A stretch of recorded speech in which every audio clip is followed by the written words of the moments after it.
Usually we see that if you have hypertensive disorders of pregnancy and preterm birth, generally your infant is smaller for gestational age, and we think that that's due to some kind of placental pathology, that your placenta isn't functioning properly. It might not be able to carry the child to term. There's some kind of vascular resistance going on that's leading to the hypertensive disorders of pregnancy, and therefore your infant isn't getting properly nourished and is usually smaller. So that's what we typically see.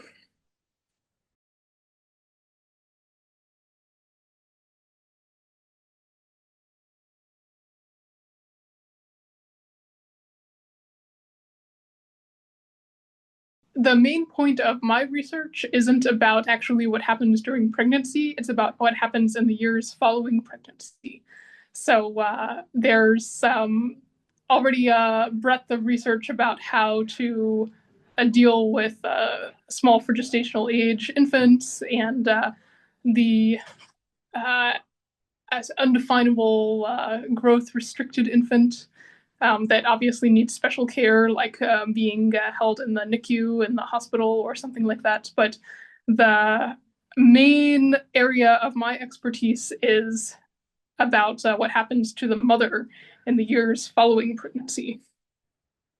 And in that case, we see that these different characteristics can be used to develop a risk profile for long-term cardiovascular disease, such as stroke and heart attack.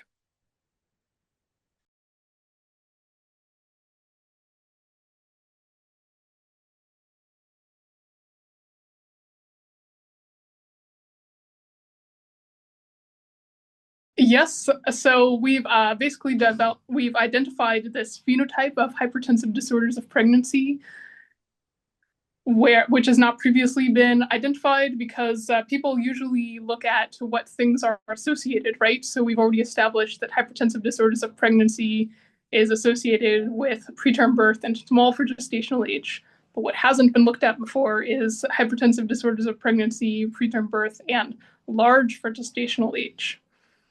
So this is essentially a new information about a subtype of hypertensive disorders of pregnancy that hasn't really been identified before.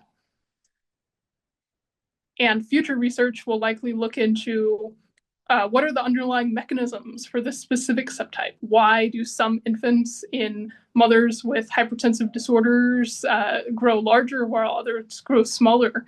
Is there a difference in etiology? Is it multiple etiologies of the placenta which lead to a one?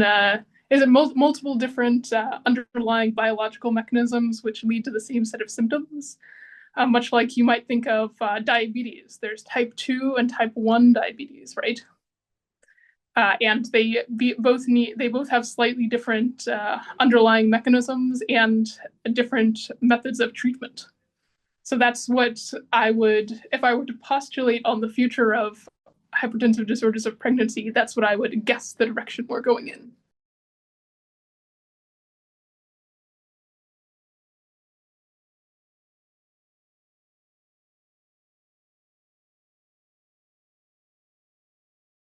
It's important to think outside of the box sometimes. So for decades, honestly, there's been a focus on small for gestational age infants in hypertensive disorders of pregnancy, so much that it's almost become a dogma of we notice higher risks in these three conditions: the hypertensive disorders of pregnancy, the preterm birth, and the small for gestational age.